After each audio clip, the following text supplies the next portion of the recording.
Hello, Dr. Vikki Petersen here. I wanted to talk to you today about traveling when you're gluten intolerant. I recently took a trip overseas and it gave me some more empathy for my patients who travel a lot for business and pleasure, and the sort of things you can run into, beginning with a plane flight. On most flights they don't serve you food, so definitely coming prepared with your own is important. But even on the flight I was on, which was overseas, and they do feed you, I ordered a special meal, and it was well, I wasn't surprised that I couldn't eat it, but I tried to order a special meal just to see what I would get. But the real key here is to be prepared. And I know that's the motto of the Boy Scouts, but it needs to be your motto as well if you are gluten intolerant or have any particular type of food that you can't eat. So when you're traveling, you're away from home, you have to be armed with some food of your own. We have protein bars here at the clinic that are gluten-free, dairy-free, soy-free, egg-free. They're pretty much free of most allergens. Some of them have some nuts in them. But for the most part, they're very well balanced. They don't melt, meaning they don't have some coating on them that if they get warm, they get sticky and all of that. So it's important to find some kind of a bar if that suits you, but something that's very portable, it's light, you can throw it in your purse. If you're a gentleman, you can throw it in your pocket. That will get you by if you have to skip a meal because food is just not available. When we're hungry, our good decision-making processes can go out the window, and so you just want to make sure you don't get that hungry that you'll just grab something that, of course, you'll later regret. So finding some sort of a protein bar, a bag of nuts if nuts suit you, a piece of fruit is always good. I'm more thinking now, being on the plane.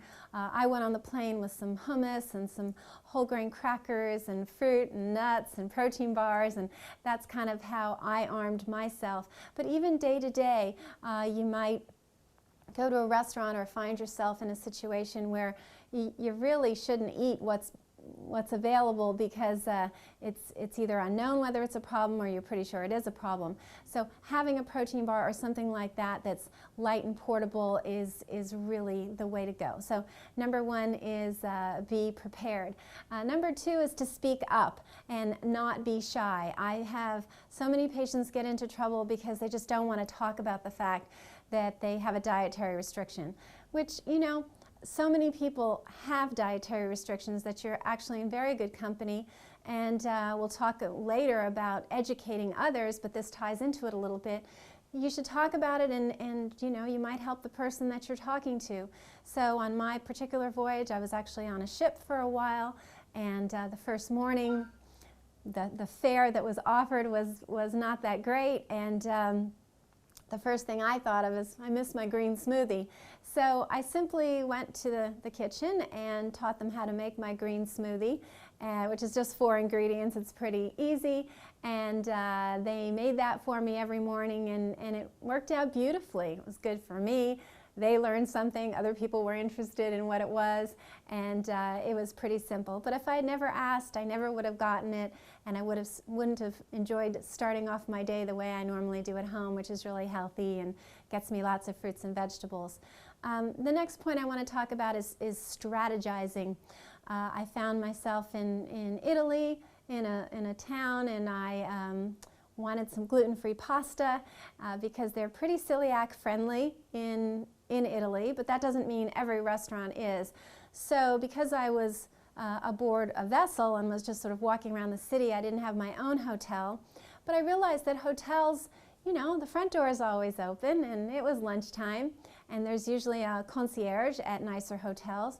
So I really just walked a couple of blocks till I found a hotel. It wasn't difficult, and walked in and spoke to the concierge and said I was looking for a celiac-friendly restaurant where I could get some pasta, and he said, go that way 2 blocks, and there you are. It was all very easy. The lunch was delicious. It was very fun to have pasta in Italy.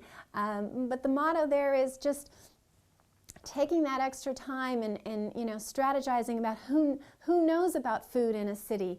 Who's better than a concierge? That's what they do. Their whole job is to help guide you through their town and help you find the best restaurants, the best entertainment, whatever it is. So these guys do know, and especially in bigger cities, they are aware. Believe me, it won't be the first time somebody asks them for a special dietary restriction as far as food goes. So that hopefully is a good tip for you.